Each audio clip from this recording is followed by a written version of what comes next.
Ladies and gentlemen, boys and girls, it is time for a Who the Said That. Now, this week I'm going to be a little bit cheeky because I've slightly modified it to not give it away straight off. Does that sound alright to you? Ooh, interesting.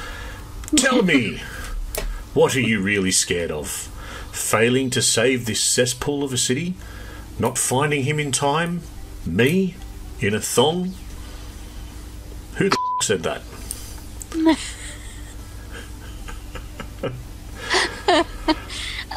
It feels notable. I should know this one.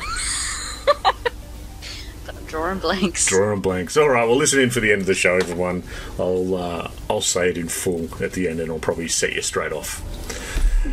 Now, on with the show.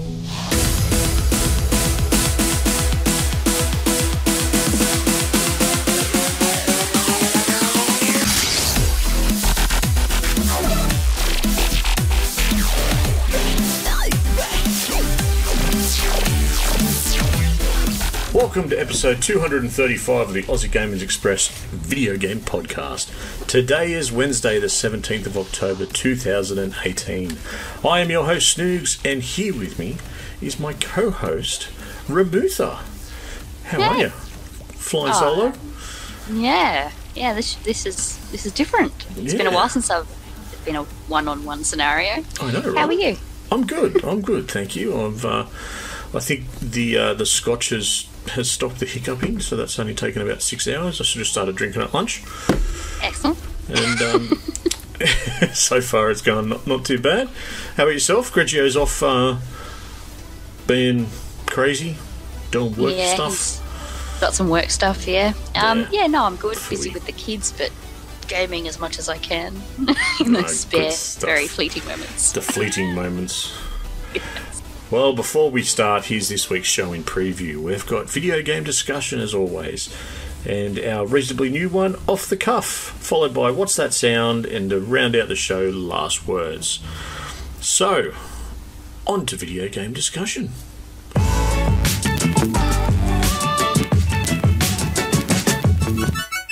Ram! Hey! What have you been squeezing in this week? Oh, that sounds bad. Well, if you put it like that, it does. I've been playing as much as I can of Assassin's Creed, which is continuing to be as awesome as ever. I have been still lost in side quests, as always, and haven't progressed the main storyline much at all. That's part of the fun, but though. Yes. It is, so eventually I will know whether the story is decent or not, but currently I have no idea. I'm just enjoying traversing the countryside and finding new islands to slaughter and pillage and all the sorts of different things I do. It's good. Other than that, probably a couple of mobile games, but not too much really. No? It's been a bit of a quiet week. This past week, I've been doing pretty much a shit ton of writing. So I've been finishing off my Call of Duty story. I don't have much to go. I was going to release it week by week, but once I wrote the next 2 chapters, I started realising how much I was going back and changing the previous chapter. So... It's evolved, and I've written it probably 5 times over, and it's literally just the middle. I kind of know I've gotten the sort of reveal section of the story and how it gets to that point, but that little bit leading up to the reveal and then what happens in the teeter off once the story's done. That's the 2 parts that I keep changing and keep twisting and keep going back over, so it kind of makes it a little bit frustrating. But other than that, it's coming along pretty well. And excellent. Yeah, so I've got until November 11th to get it done. Oh, well, that is a very definite time frame. Yes. Any reason?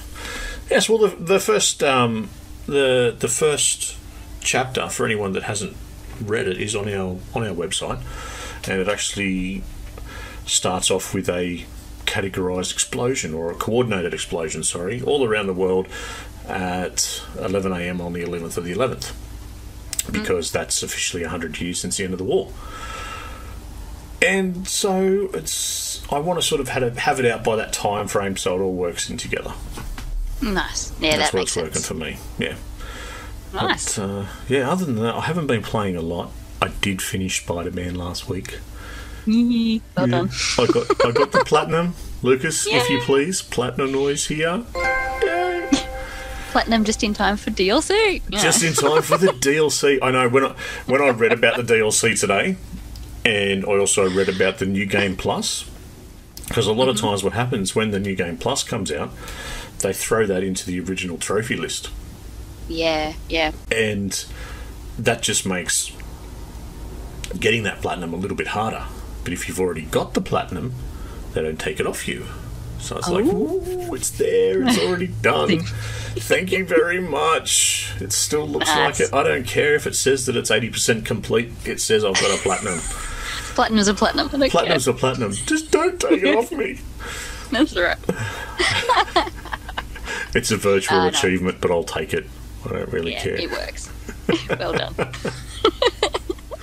So yes, of course, new DLC was on its way. It's been announced that it's coming out in about 8 days. I think it was the 27th of October. Okay. That it's releasing, which is 2 days before Red Dead Redemption releases. So I've got my work cut out for me.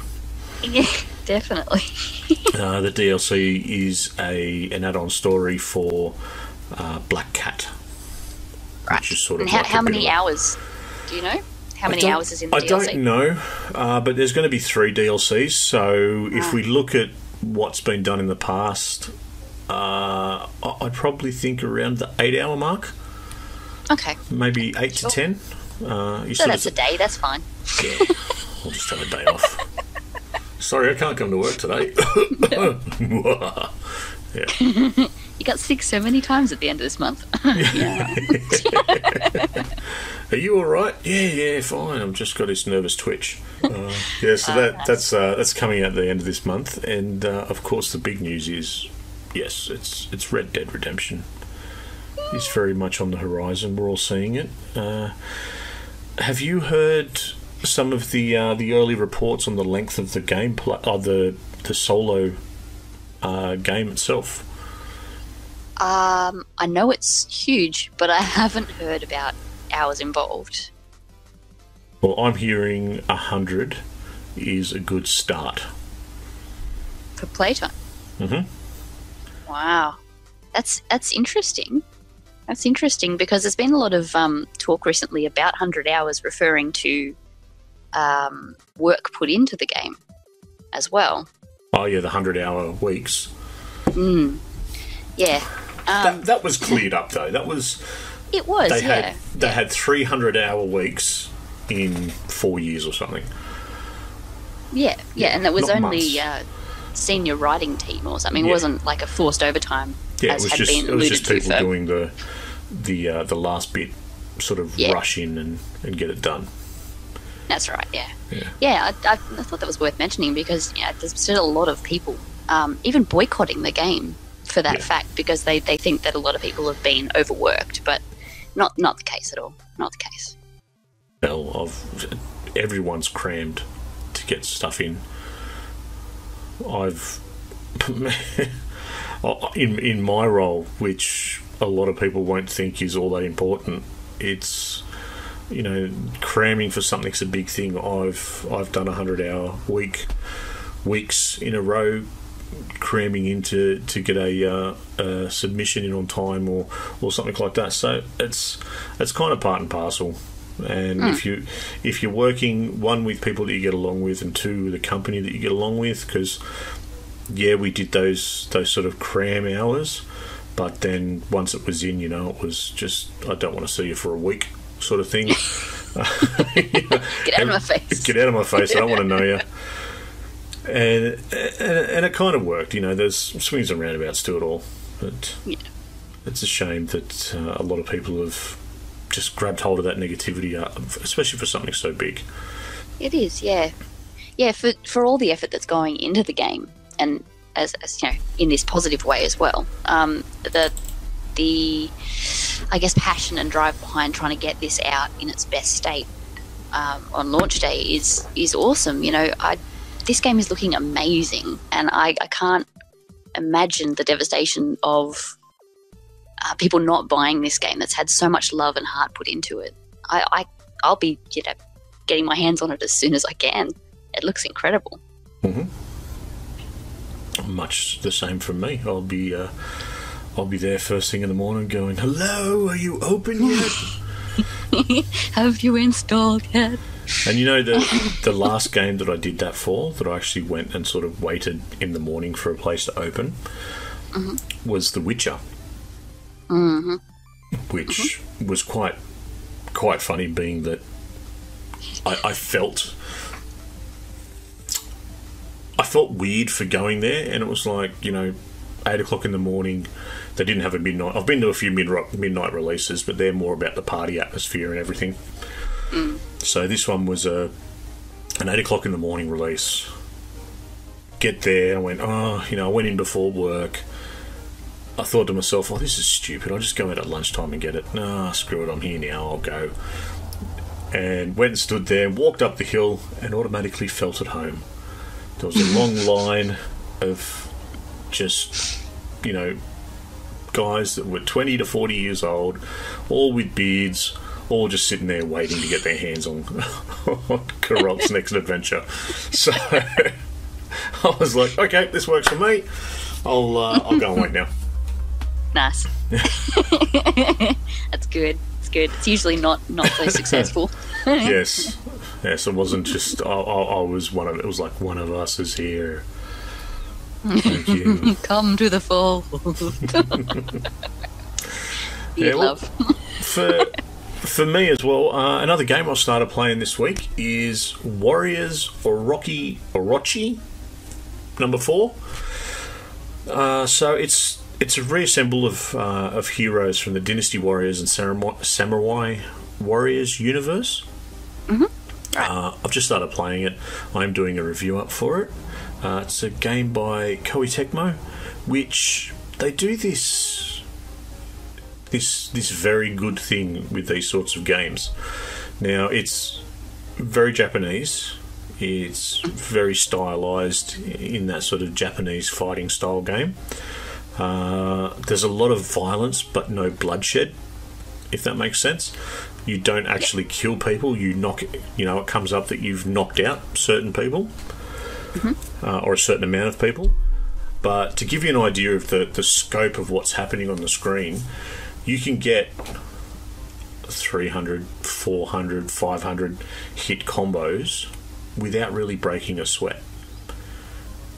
If you get enough people in an area, you can churn out, I think I got up to about a 1,500 hit combo in one little area, in this one little thing. And so what it does, it's amazing. You've got these big heroes, very flamboyant, very, very much over the top, and they're fighting, battalion upon battalion of enemies.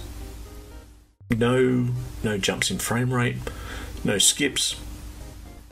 It all looks really well. It doesn't really, you don't notice any degrading of anything, really. It's just constantly flowing through. And because it's that stylized violence, it's not graphic violence, so to speak. You've got lots of flashes and different things that happen on the screen that give you that very sort of anime feel. Yep. And so all this sort of stuff's going on. PlayStation's just churning away through it, no worries whatsoever. And yeah, absolutely brilliant. It's so far, I've only just started it, so there'll be a review up very shortly. Hopefully by the time this is out, I'll have made my way through it, and there'll be some more information about what happens there. But I don't mind the Dynasty Warriors and the Samurai Warriors games. They amaze me by the style. I don't get that into the story and the lore. It is all in Japanese with English subtitles, so that's another thing that's just I suppose a bit of a bridge to cross. Like that's one thing that I don't get very drawn in. You know, you sort of lose that connection with the character. Yeah. Sort of thing, and that's probably the only place that it lets me down. But other than that, it's a lot of fun. To give you a bit of an idea about the story, Zeus has done something. This is so far what I've gotten. He's done something to twist the worlds. That's why the Dynasty Warriors and the Samurai Warriors are now in the same universe. So he's done something to twist it, and it's now your job to team up with certain people to get these special bracelets back, which are like a snake entwined on itself, wraps around your arm, and they're powerful, and you use that power to then defeat the gods and make everything right, sort of thing. So yeah, keep an eye out for that. That'll be coming up soon. And sounds like a typically epic story. Typically, yes, it is very epic. It's one of those. Everything about it feels epic and feels, full on. It's pretty cool, actually.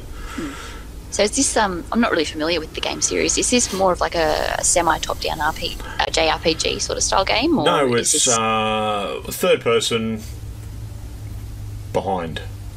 Okay, probably. Not really over the shoulder. Sort of thing? No, not so much over the shoulder, but more directly behind them. Okay, yeah, nice. So you've got like a fair distance, so it's very much hack and slash. It's yeah, pretty cool. As it should be. Yes. Because why would you have a giant sword if you can't hack and slash with it? Exactly, and you have little power. Like you have a raft of different magic, different powers to use, different build-ups.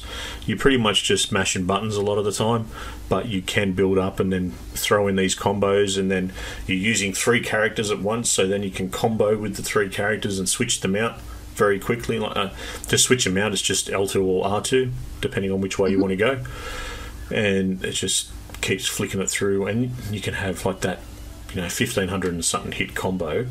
It looked epic. It was pretty cool, actually. Nice. That sounds cool. Yes. Awesome. So what other stuff have you got there, Rem? Just tell them before you got some news. Yes, I've got a few news pieces, but speaking of epic, so you mentioned the other week that you were getting annoyed with people in was it Fortnite? Yes. Were cheating a lot, and it was sort of that disparity between PC and console and all of that. It was mainly because of the anti-cheat that the PC system runs. It just kept bricking the game, so I deleted it. Yeah, there's been a lot of issues with that sort of stuff going on.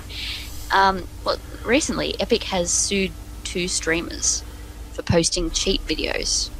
So it's 2 streamers who've been paid to play the game.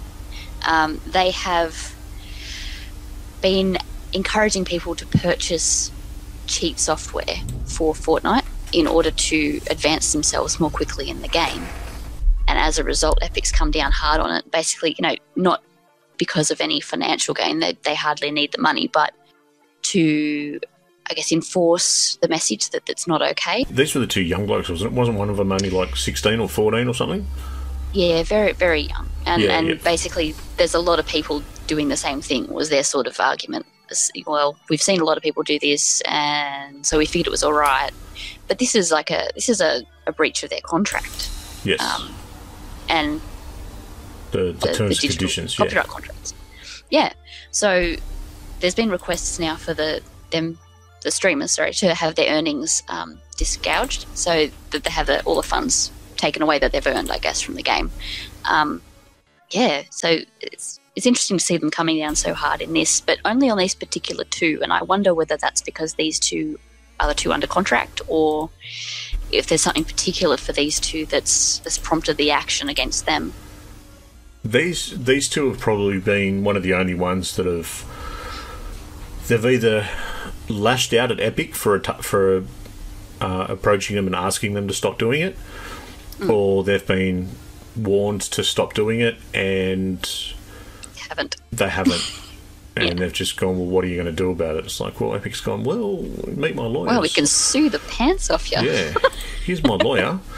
See that $80,000 you made last year? Yeah. Gimme.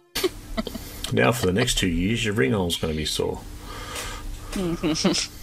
But for more positive news for Fortnite, it's now available on Android for everyone. So the beta has finished on Android, just in time for Season 6. Nice. And they're selling the game not through Google Play. So if you're looking on Google Play Store, not going to be there. It's directly through Epic's website. So they're trying to bypass the 30% store tax, which is good, but does carry a couple of risks, though. So people need to be a little bit aware of that. Yes. Do you know about the risks? Or would you like to hear about a couple of them, being that I am an Android user? Oh, please do. So the first thing that you've got to do is within Android, there's I'm not sure with the iOS, but within the settings, there's actually a setting that you can turn on and off yourself, which allows you to install third-party software. Or what's it called? So like third-party apps, so non-approved apps, things like that. So there's a lot of different reasons for doing that. People that are creating app software and things like that for the phone use it. You can use it to technically jailbreak your phone, stuff like that, which, you know, it's this point with an Android system, it's kind of pointless to do that because you can do just about everything with it anyway. But so that's the first thing. And the first thing that I did with that, so I got into the beta for Fortnite and played a couple of rounds, and I did have to download from Epic and did that sort of stuff. But the first time that I ran my malware software, it picked up a heap of things. So I don't know whether someone's been a bit of a dick and piggybacked in on it, or it's just opened something up. But needless to say, once I found that, the only thing that I'd installed and done between runnings of that was download and install this thing of Fortnite, know about it. And that's one of the risks that I've had and that I've seen, and you know, everyone's got to know about it. I understand they want to save the 30% charge that Google Play has, but it's there for a reason. Yeah, it is. Yeah, the Google Play Store is there for a reason, and yeah, I don't have it on the phone anymore. Yeah, no, fair enough. Yep. So it's something to be aware of, definitely. If you got an Android and you want to go for it. But just understand that there are some risks there. So you've been warned. But if you do want to get it, they're saying that you need, like, not all Android phones are going to be able to run it. You need an Android running Android 8.0 plus, a 64-bit OS, 3 gigabytes RAM, and a reasonable GPU. So not too low key. It's going to have to be decent. Yes. But I'm assuming you didn't have any issues running it on your phone? On my Razer? No, I did not. And your Razer? Top of the line Razer? Running it in 120 at 120 hertz. Yes. It looked gorgeous, actually, by the way. It ran really well. I completely and utterly suck on the phone with it. I need to have a controller in my hands. It just doesn't feel right. And I've got a big phone. Like, it's not a little tiny thing. It's a decent sized phone, but it's just frustratingly annoying. Yeah. I don't totally think a mobile's for that. But that's just me. A lot of those games, I think, you've got to be careful which games translate onto a phone. The controls really do have to be perfected. I don't think there was anything actually wrong with the controls. I think there might have been a sort of user error. I was just useless. You like what you like. I do. I know what I like, and I know what I like to do. But I've got... would you like to hear something from the rumour mill? Yes, please. So earlier this year, I threw a rumour into a podcast way back when. I can't remember when it was, but we spoke about it previously, that the reason that we didn't hear about Splinter Cell was because it was... a deal had been done, and we were going to hear about it at the PlayStation experience. And then PlayStation experience doesn't exist this year. It's gone walkabout. We're not hearing about anything new. So I was a little bit bummed, thinking, I really did think that it was going to happen. It seemed plausible, the source and the details that I got. So I thought, that sounds pretty cool. But today I've seen rumour after rumour after rumour popping up that XO18, which is the Xbox showcase that's on very shortly, it keeps coming up over and over again, that Splinter Cell is going to be announced for that. Ooh. And there's an end that goes with it. It's going to be out before Christmas, or for Christmas. Oh, nice. Very nice. Well, they say holidays 2018, but whether I don't know how that works. I don't know whether it's Thanksgiving or Christmas or January. I don't really know, but so that's where the rumour mill's sort of churning along, and it wasn't just one place that I read it, and I think I read it on a few of the big places like GameSpot or Kotaku or something like that. So it was fairly credible, I think. Yeah, that's very interesting. Yeah, so that's something pretty cool. I've got a couple of other news pieces which are very much feel-good stories for the week. So the first one that is up on the page and has gone nuts is Xbox's new avatars are being released this month, or have been. I haven't had a chance to have a look yet, but they're up. They're up. So all new avatars are out, which you can. One of the biggest things that I saw, and what's on the Facebook page at the moment, is someone being very thankful because his daughter had been paralysed at age 7, and she was, looked to be late teens or even early 20s. She was sitting there in front of her Xbox making a new avatar that also had a wheelchair. So awesome. It was a very powerful picture, and one that is very much a feel-good story. So well done, Xbox. Absolutely. A lot of people have really embraced it, which I like. Yeah, absolutely. It's such a small thing, but it really is very inclusive, and it's something that Xbox really do pride themselves on, is trying to be inclusive. Yeah. Well, that storm's hitting. Gonna drop out now. I just watched it. I watched the levels spike up next to me. The other feel good story I've got before I jump into my one rant for the week. Yeah. Overwatch.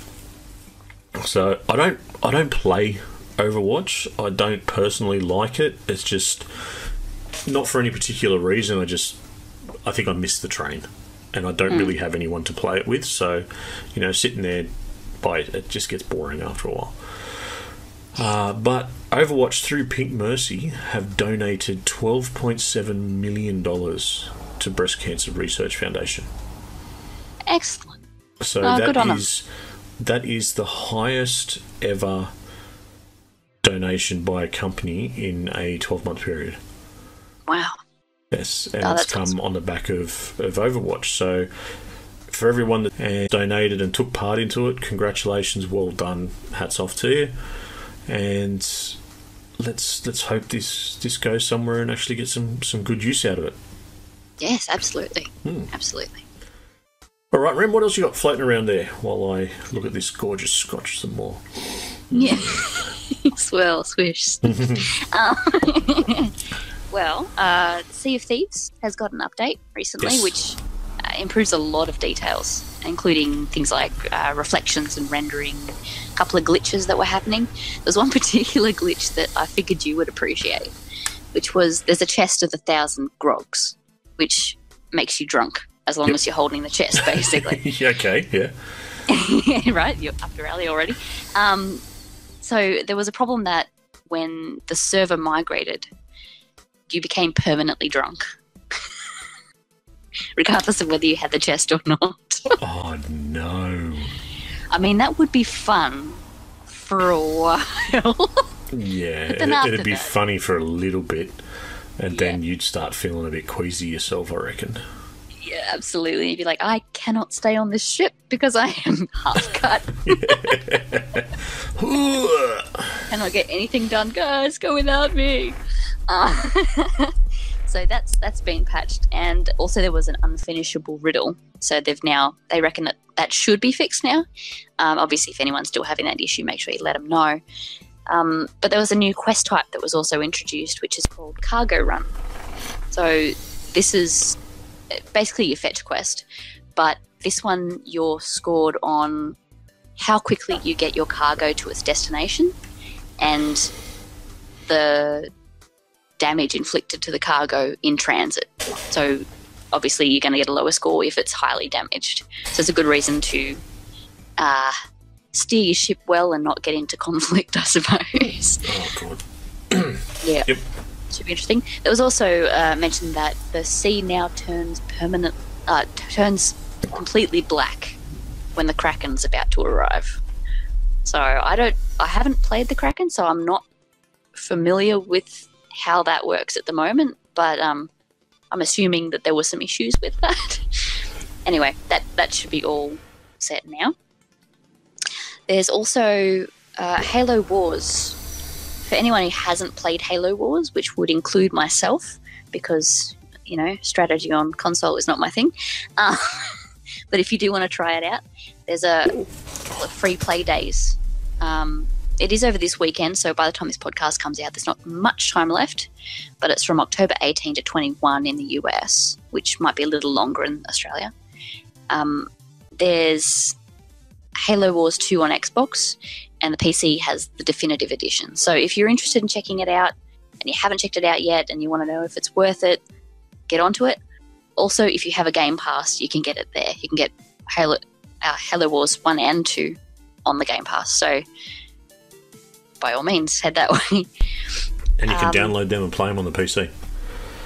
Yeah. Excuse me. Sorry. Yeah, which it's so much better. So much better. The last piece that I had was about Destiny. So, yes. In true Bungie habit,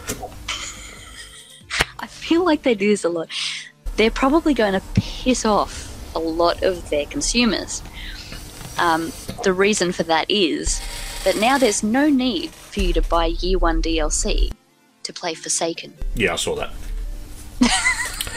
Which is great if you haven't bought the DLC. Yeah. But it sucks if you have. I already had, so it didn't matter to me. Yeah. But for quite a while there, you had to buy my hiccups are back, sorry. That's why I keep dropping in and out. Oh, you had to buy... Oh, Jesus Christ. Stand on your head for this face. Oh, no. Drink the scotch, drink the scotch, drink the scotch, skull, skull, skull. God, it's been a shocking day. Where was I? Yeah, I can hear that thunder now. Yeah, it's starting to come through. It's actually gotten very close. Yeah, so for quite a while, you had to actually purchase the third.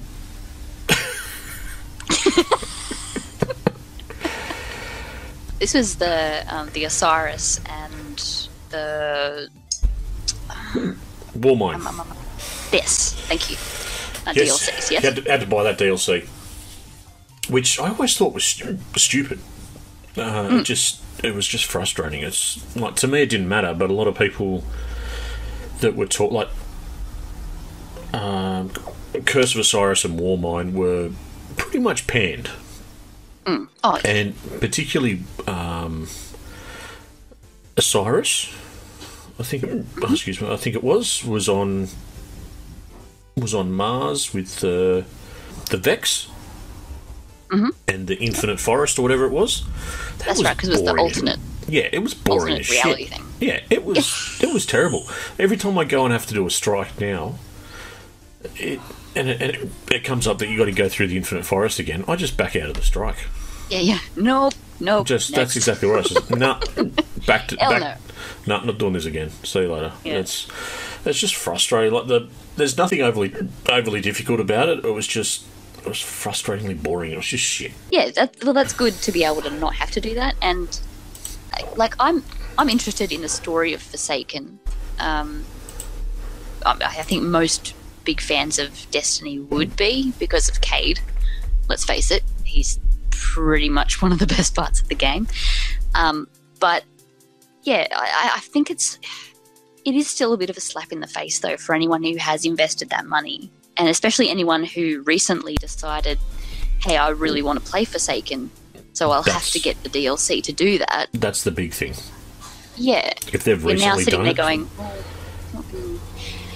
yeah, and they're moving on now to this basically subscription style DLC releases now. So, it's, I don't know, it feels a bit dead-ended to me. But, if you haven't yet got Forsaken and you want to play it and you don't want to play the other DLC, you can do that now. So that's Yes.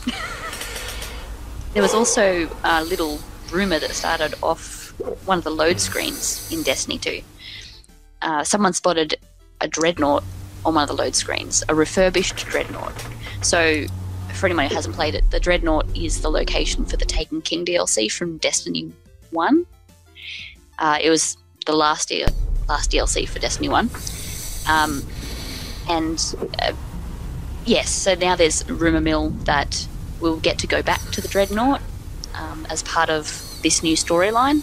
They're talking about the shockwave that rippled through at the end of the main story at Destiny 2, and how it moved out past everything, past the reef, and then onto the dreadnought. So possibly this might bring us back for a new story there. If you're into the lore, which I'm not heavily into the lore, but I know a little bit about it, there's some things with like the worm, how do I get this right, the worm gods, and how they might be coming back in, because basically Oryx is from that world, and there's rumour about his sister potentially being involved, I think it is, or maybe one of his daughters, I can't quite remember. Anyway, I see this as maybe an avenue to go back into that Taken realm and maybe explore that story, but who knows, it could be very interesting. But yeah. Oh, that sounds good, but that actually brings us, and it's a good segue into my rant for the week. I think I'm officially done with Destiny. Yeah. So I had a really good run around with Grey Wolf on the weekend, and did a few things in the Dreaming City. Did a few things around for a few different strikes and this and that, and it was a lot of fun, and I really enjoyed it. Had a good chat. It was really great gameplay, but the frustration, I've hit the soft cap of 500 light level. I'm now at roughly 514. My issue is that on my own, I've gone back in, and I jump on at weird times compared to a lot of people. A lot of people, by the time that I get on of a night, they're just checking off. So my timing's all over the shop. And so I went on and I thought, all right, well, I'm on here, I'll just go and do, my dailies. So I went around, picked up bounties, picked up this, picked up that, and all the stuff that I did for powerful engrams, these are supposed to be powerful engrams, and to me, that gives you, a stepping stone moving forward. They were all dropping at 500. So I didn't use any of them. Sharded them all. And this on the last day, which was not last night, the night before that I actually did it, I went and punched through and did them all. I did my dailies in the Crucible, so I did my daily, and then I did the weekly one as well, all in one hit, which absolutely sucked because everyone was just sliding and using shotgun, which was just a one-hit kill to me, which was just frustrating, and they were on maps that I hadn't played a lot of, which that's on me. But again, stuff was only dropping at maximum 500. I think I got a couple of things to drop at 501, And it's just this ongoing grind. Like, I understand people that are at the pinnacle, that are pushing through, that are getting on every night with a fire team, and they're able to churn through things and churn them out pretty quickly.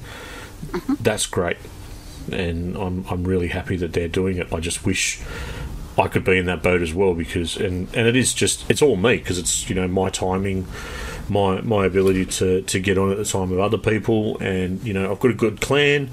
It's just timing just doesn't work. Yeah. But it's the other big thing too. So that I'm in the Dreaming City now. Problem is, there's one public event in the Dreaming City, which is the well something. I can't remember off the top of my head. And someone goes and starts it off, and then you move around the map capturing these points. You've got to kill enemies to pick up light, to deposit it, to then, you know, take that node and move on. And it progressively gets harder. Now, everyone that I was playing with was 580, you know, that sort of level. So I'm chipping away and doing little bits, but then it gets to a point where all the enemies running in have got question marks next to where their level would be. Yeah. And that question mark, when I shoot them, it comes up that they're invincible. Yeah, they're over-leveled. So instead of me actually, you know, I might be doing sweet bugger all in regards to damage, but at least I'm contributing. Yeah. So for the fact that I spent, because I went, all right, screw it, you know I'm not contributing, I'll go and try and find something else to do. So I played blocker, I played what do you call it, bait, I suppose. And I'd also play pickup. So if one of the guardians went down, I'd pick them up. And so that's what I was doing, just running around the map trying to avoid fire, because it was at a point where I was getting one hit killed. Yeah. And so I did all that, and I thought, yes, and we finished the round, and we got it to the maximum level it needed to, and it was brilliant. 500 drop. Again. Wow. So I'm in a round with all these people getting 580 stuff, and I get something 500. That's and I think it was like a Titan. I think it was a Titan mark anyway. My Titan mark is a 518. You know, that I can remember where I picked it up. But so it's going through all this sort of stuff, and, you know, I'm doing bounties, I'm doing all this sort of stuff, and it's just this stupidly slow grind, you know, this to get to the soft, from between soft cap and maximum cap. It's too much to do on your own, and it's just got me to a point now where I'm like, yeah, okay, I think I'm ready for Red Dead now. I'm ready for Red Dead, I'm ready for Fallout, and then I'll be ready for the Division. And that's kind of where I'm flowing at the moment. Yeah, no, I don't blame you. Unfortunately, Destiny's strength is also its weakness, in that it's better played with other people. Mm-hmm. But they constantly have these issues with armor, weapons, things being underleveled or repetitive, and they tried to fix those things, but they still have those issues, and it does wear on you very, very quickly, unfortunately, especially once you're endgame. It's just it loses appeal for a lot of people very quickly, yeah. and I'm one of them. Yeah. I really love Destiny 1. I love the stories, but after that, I don't feel like it's rewarding. Yeah, that's where I've gotten now. You know, I was absolutely loving it. I was enjoying the grind. I was enjoying the community. You know, there's a lot of people on there that you just generally are on there to have fun, which I find brilliant. I really enjoy it, but it's done for me, I think. Yeah, fair enough. It had a good run. It did have a good run. I've spoken to a few people in the clan, and as soon as Trials was back, they're going to help me try and get the platinum on it. So nice. I'll be there for that, and there. But anything else from you? No, that's it for me. That's it from you. Alrighty, on to Off the Cuff.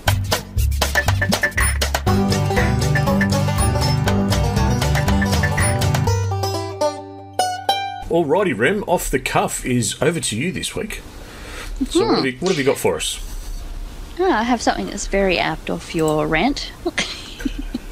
So, I've been listening to a lot of discussion lately about some of the most recent released games like Assassin's Creed Odyssey and even Spider-Man, and talking about how grindy the game is, that there's all this stuff in the game that contributes nothing, and it just all ends up being grind rather than a decent playthrough. There's argument that all content should relate to the main story, and if it doesn't, it's pointless, and why is it even there? Some of this stuff still relates to leveling, but the question that I had basically is thinking about grinding gameplay. Mm-hmm. Destiny is a really good example of a grindy gameplay for me, because I feel like I'm playing a lot of the game for no reward, and to me, that's grind. Whereas Odyssey, I can say from experience, I don't feel like it's grindy. Everything I do contributes to my level. Everything I do offers me new gear, which may or may not be above my current level. There's plenty of side missions I can do, and they will help me level. However, they're not necessary for the main story. But I sort of thought, I'd love to get your perspective on this as well. What is grind and what is gameplay? What's this sort of game, like RPGs, things like Witcher 3, All Out, Spider-Man, and what's grind, what's gameplay? See, I'm a little bit different. I don't think something like Assassin's Creed or The Witcher 3, Spider-Man, I don't think grind was in that at all. I don't think there was any. I agree.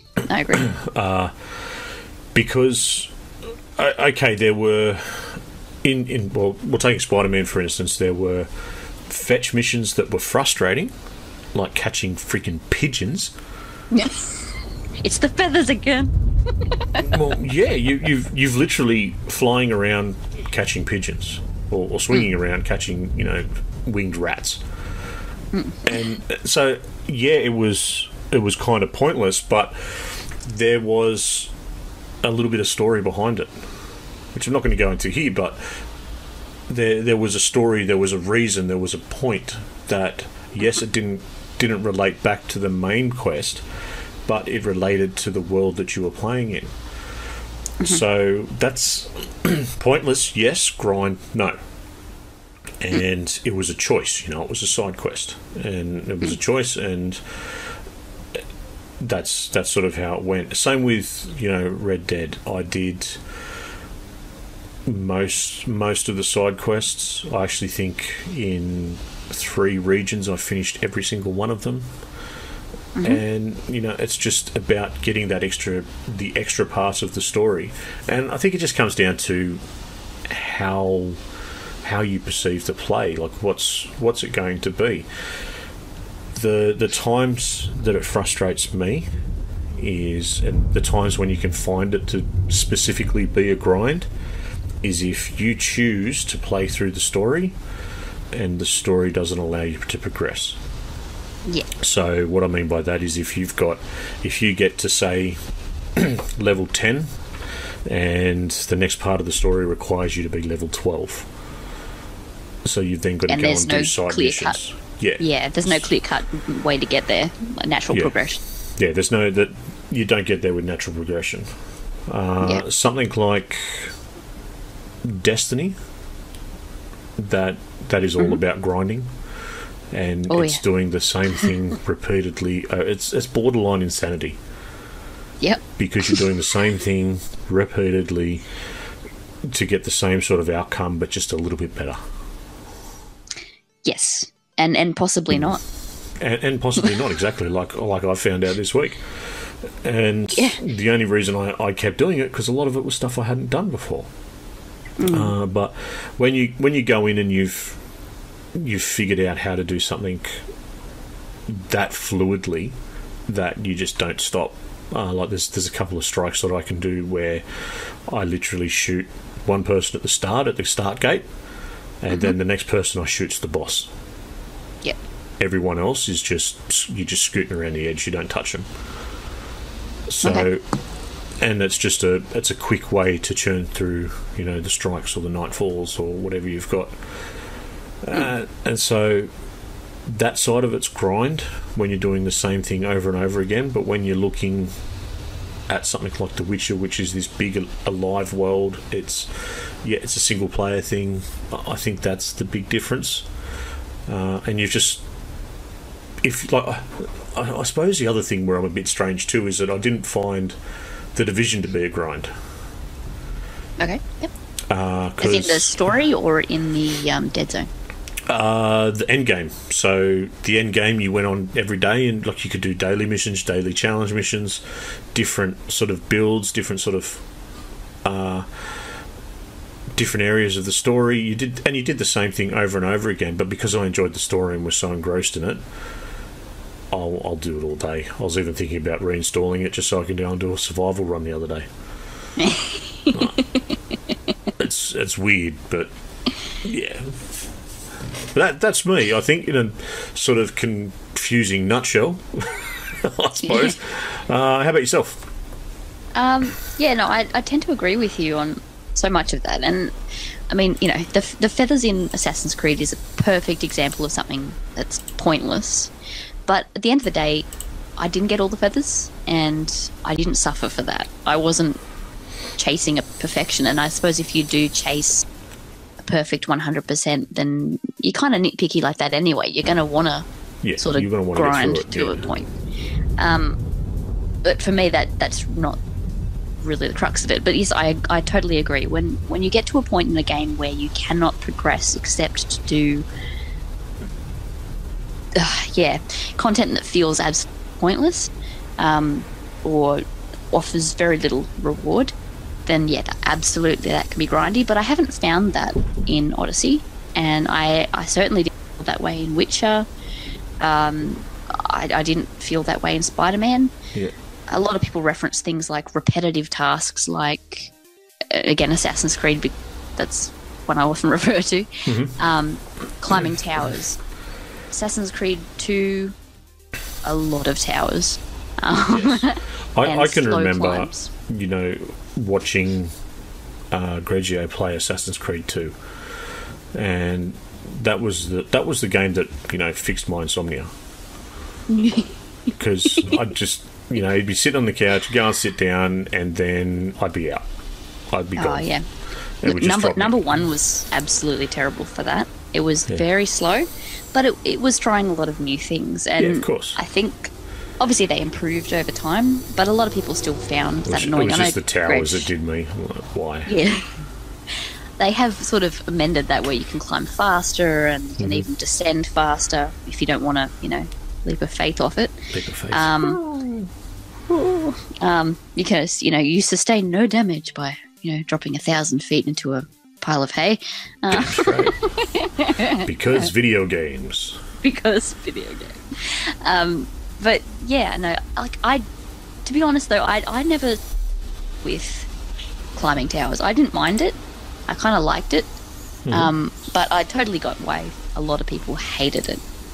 But there isn't so much of that in Odyssey. And I really am struggling to find why that opinion is something that people have of the game.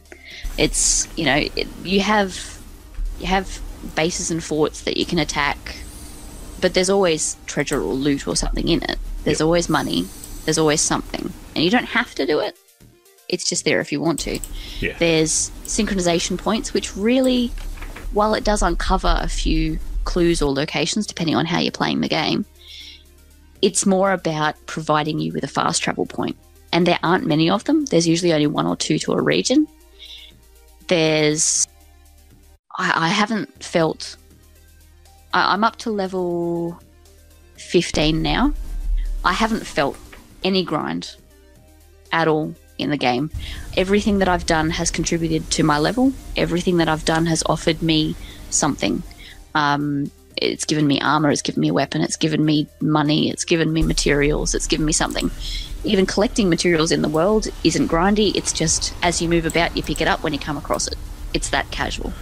I think that's the perfect point there. It's what you've felt.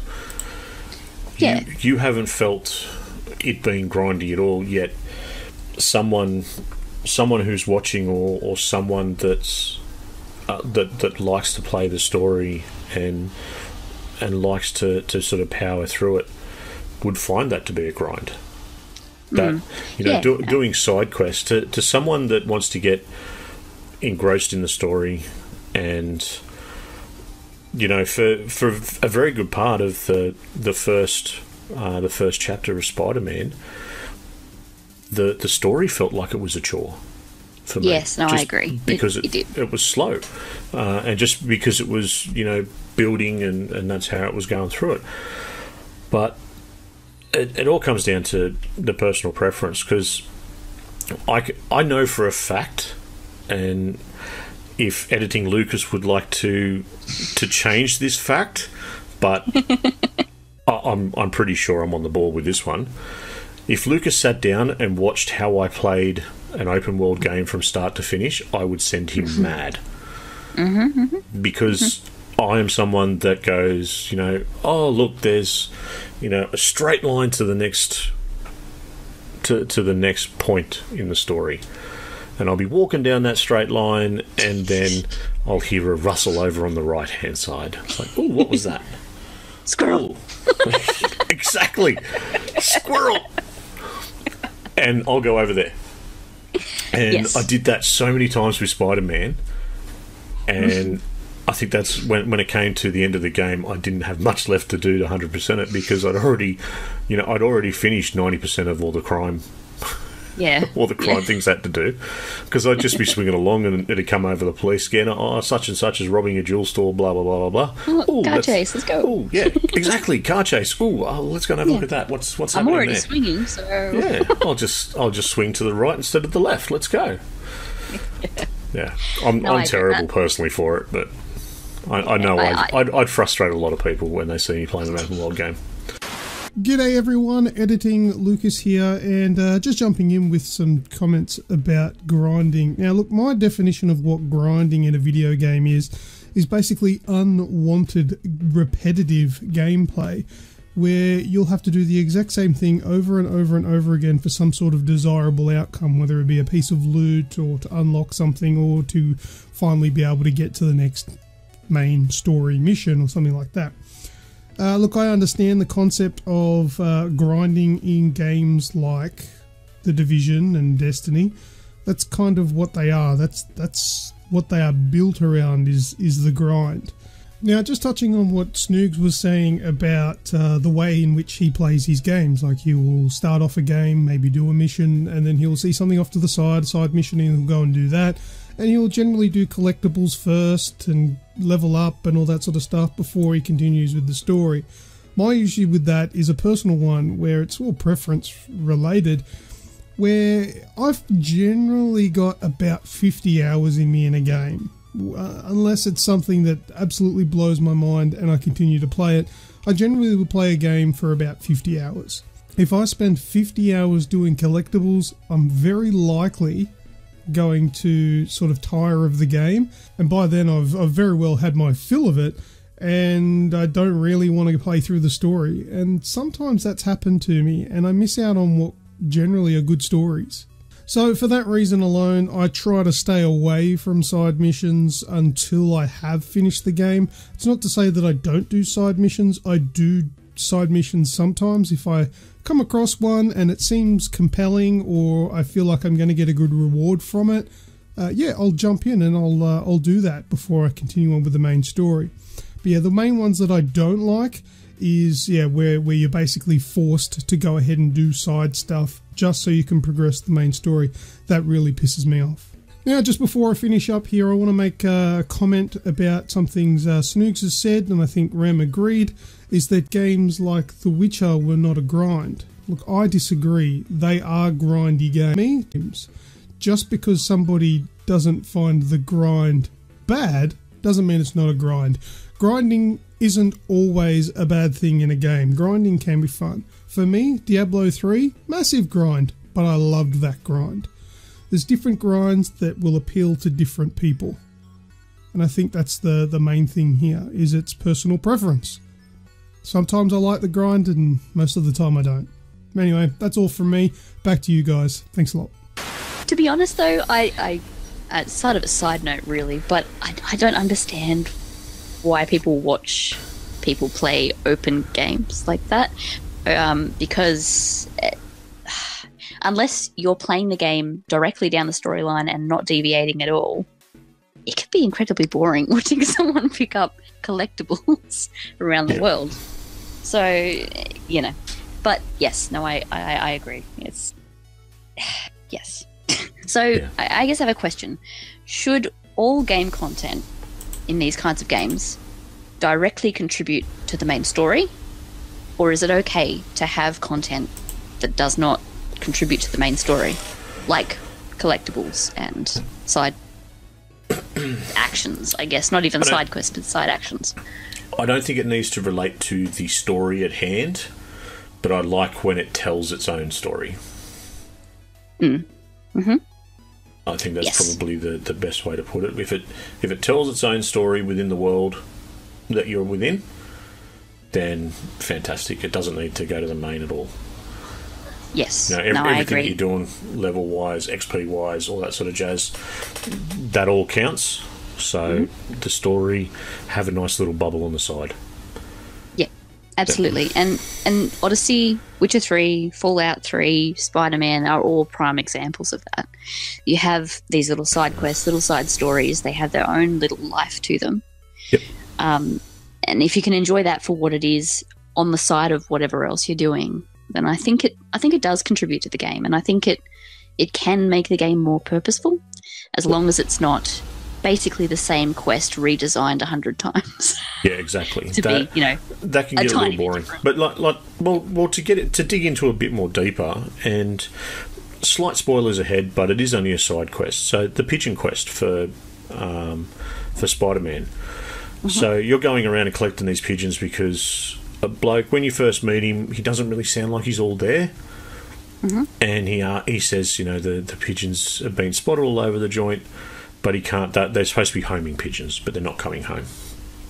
And he'll say that, you know, his wife is very excited that she'll, you know, it'll be so nice to have him back. His wife will love that. Blah blah blah blah blah.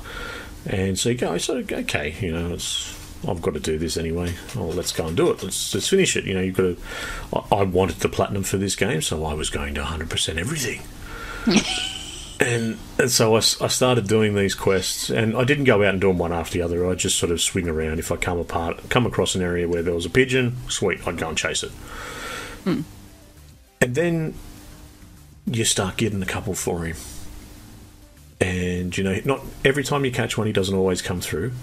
But then, you know, I think there's 12 to catch all up. Mm-hmm. And, you know, every 3 or every 4th, he'll come through and say something. And then you get a certain way along, and Peter says, you know, oh, your wife's going to be so happy. Oh, yeah, she passed away a few months ago, but I know this is what she'd want. And you sort of... It's like I said before, it's its own little story that's within the world. You know, Peter knows who this guy is. And that, you know, that all falls out and when you're first talking to him. And it just sort of all plays out together. So it's quite a good little mission. It you know, you get 100 XP, which by the time you get a good way through the game, that don't mean anything, really. Yeah. You know, especially when you go and do a main story and you're getting 5,000 XP. Yeah. So 100 don't mean anything. So it's just cool. I think that's probably the best way. It's, you know, it's nice to have this other little part that contributes in its own little way. Yeah, no, that's good. All right, one last question for you. Yes. Are too many games coming up with this filler content Yes. with no point beyond time spent in game. Yes. Yes. Well, that was simply answered. There's. Yeah, again, it depends on the game. Yeah. There are certain games, and I suppose it depends on how. Again, it comes back to the individual, how much into the world that they are. Because I could sit here and go, you know, the filler content. For instance, okay, you do the main mission for Destiny, for the Forsaken DLC, and then once that main mission's done, you don't just go and open up the gates to the Dreaming City. You've got to go and do this next mission, and then this next mission, and then this next mission, and they're all respectfully grindy as well.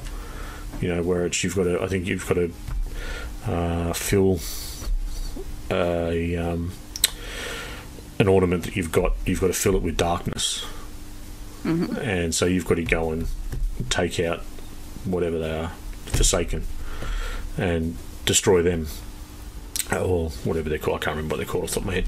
So that stuff's pointless, and I find some collectibles pointless, like that don't have a in the world story, like when you're collecting just, you know, little trinkets or something. That's kind of pointless. But yeah. No, that's fair. That's very fair. And you know, I think it's true. I mean, there's plenty of good games out there that have awesome content, but they try to stretch the game, I think, too long. Yes. And it does become just that boring filler content for a game that could have been just amazing as it was. Yeah, it's a shame to see that you do end up with a lot of games with that sort of filler content for no reason other than just, hey, I spent 1,000 more hours in this game than I intended to. Yes. Because indeed. I was doing pointless stuff. So will we ever fix this problem between, is this grind or is this gameplay? Is there not enough content or is it just too much? It's a very, very fine point, fine line, unfortunately. Absolutely. Ah, thanks for discussing that. No worries. That's good. Thank you for Off the Cuff. All right, guys, everyone's favourite round of What's That Sound?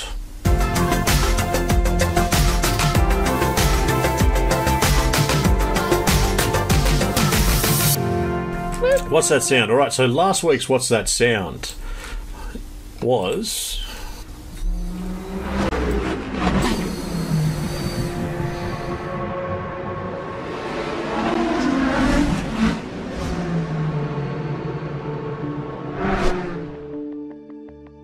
Now, our resident Forza Nut's not here, so do you know what that was, Rem? Yes, I do. That's the Turn 10 Studios introduction. It is indeed, in the Forza games. So, I don't remember actually seeing anyone else write about it. I don't remember seeing any this week. No, it's been quiet. Yeah, they don't want to listen to us. Shocking. Come on, people, have a crack. All right. Yep. What's that sound this week? Do you reckon Lucas is throwing a curveball in here? Possibly. It's only 28 kilobytes. So okay. It could be good. Let's see what... Oh. What was that? Yeah. What the hell was that? Hold on a sec. I'll play it again. Ooh. Ha-ha!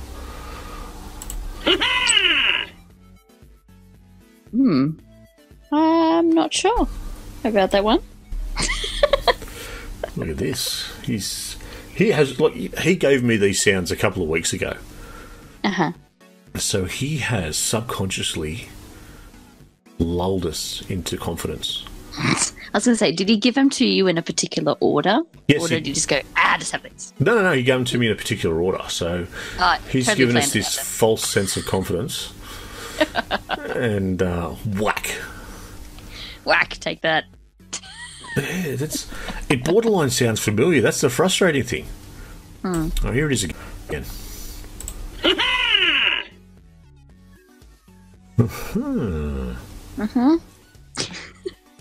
Well, I don't know.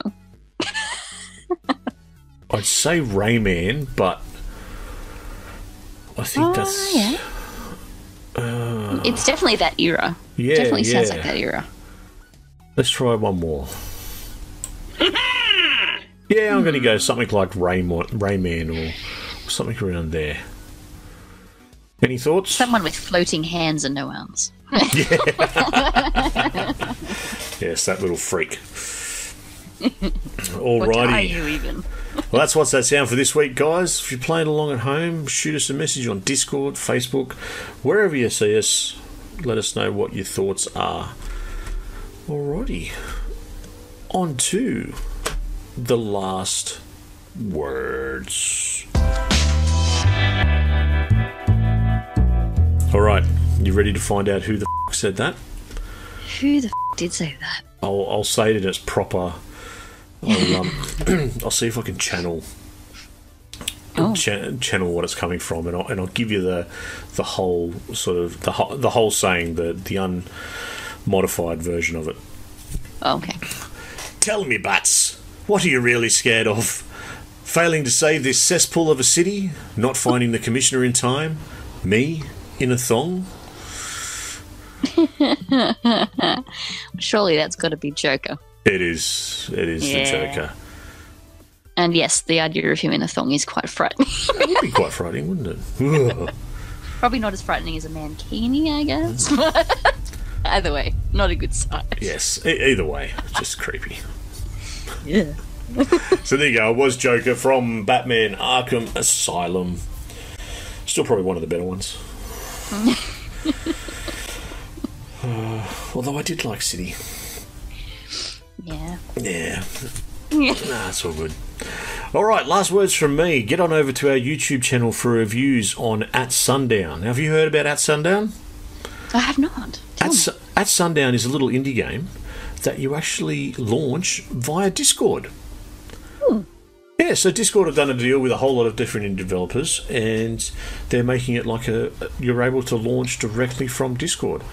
And so you can, you have your communication through there already, so you're launching games from there as well. So it's a little top-down shooter. I have played about 5-10 minutes of it. Lucas and I were trying to get on and trying to tee up a time to actually play together. I think it's actually 4-player that you can get in there and have a crack. But, it just didn't work out. Again, timing was always off. Yeah. But... yeah, check on our YouTube channel for At Sundown's review, and also a noob's opinion of Breath of the Wild. So again, another one from Lucas is over there on the YouTube channel. We've also got a couple of recent reviews as well, Mega Man 11, and of course my Forza review. Get on over there, hit that like button, tell us what you think it's like, or even just push play and leave it running in the background. Yeah, just do it. Go on, just you just want to. Just press play and leave it. It's good. Alrighty, Ram, any last words from you? I do. Because Grejio's not with us, I have been sent the code word this week. So, our code word for this week is Link, L-A-N-K, and the clue is Link from Zelda. So, for anyone who's been following along, add it to your list of clues, and see if you can guess the theme. So the clues so far have been Master Chief, Mario, Guybrush Threepwood, and now Link from Zelda. What is the connection? I don't know. Please help me. Have you got any theories yet? None. I asked him about this the other day. I'm like, is this completely left field? Are you just fucking with me at this point? And he said, no. Are you just Grejioing it? Yeah. I know, right? Just, is this just you being typical? But he says, no, there is a link, and I don't think it's too far-fetched. It's there. I'm like, all right, I still don't have it. So yeah, if you know, let us know, because I don't know, and I'm losing it. Save my send. Ooh, they've all been animated. Hmm? They've all had like animated either TV shows or movies. Did Master Chief had an animated? Yeah, it actually was like an origin story. Oh. It's pretty sick, actually. I'll have to find the actual name of it for you. It's a good show, actually. Yeah, definitely. I mean, I'm always happy for Halo content because red versus blue and all that. Because you've got Master Chief. You've got, which was, there's been a couple of different animated movies for Halo. Mm-hmm. You've got Mario, which was Mario. Mario's Mario, yeah. Yeah. Guybrush Threepwood. What was the actual code word though? Monkey. Monkey. So because of Monkey Island. Yeah. Okay, that's the sticking point. Yes, I always sort of I can come up with a theory about like 60% of it, and then then it's just no, that doesn't work. And Link is in a version of Link. He's in an Adult Swim comedy series, which I can't remember what it's called. They're all in the house together. Should like a should Big us be Brother looking thing. up Guybrush Threepwood parodies now? Well, that could work. Ooh. We'll do that. We'll do that off air. Yeah. Yeah. See what we can come up with. Mm-hmm.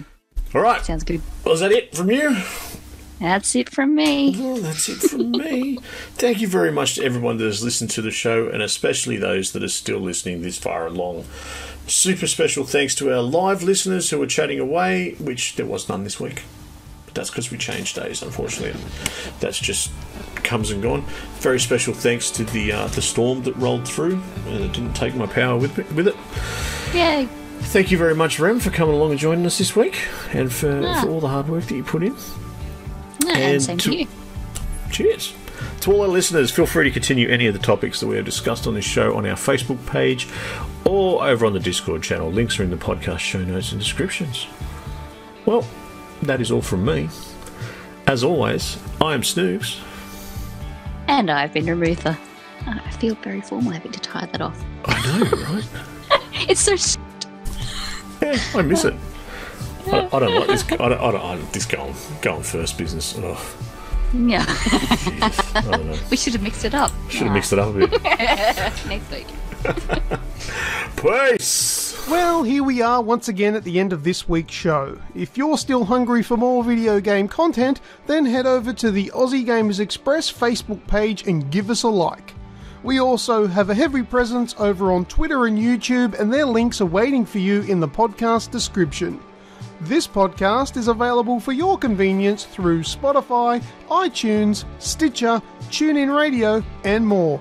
Thanks again for listening. Catch you all on the next episode of the Aussie Gamers Express Video Game Podcast.